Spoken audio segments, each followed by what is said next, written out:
ఒక గ్లాస్ బాదం మిల్క్ ఇవ్వండి.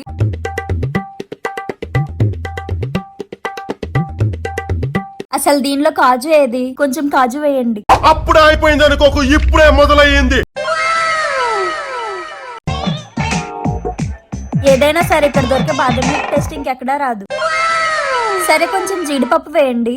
సరే. అవన్నీ నమ్మే ఉంటే నీ ఫేస్ లాగే నువ్వు ఏదో కన్నాలేసుకు బతకాల్సి వస్తుందిరా. కొంచెం జీడిపప్పు వేస్తారా? కొంచెం జీడిపప్పు, కొంచెం. మొత్తం అయిపోయింది. సరేలే. ఎంత అయింది? 200 అయింది. అదేంటి ఇక్కడ 50 రూపీస్ అని ఉంది? నేను తాగిన ఒక గ్లాసే కదా. ఇదిగో 50 రూపీస్ తీసుకో. ఎన్ని దారుణాలు సార్.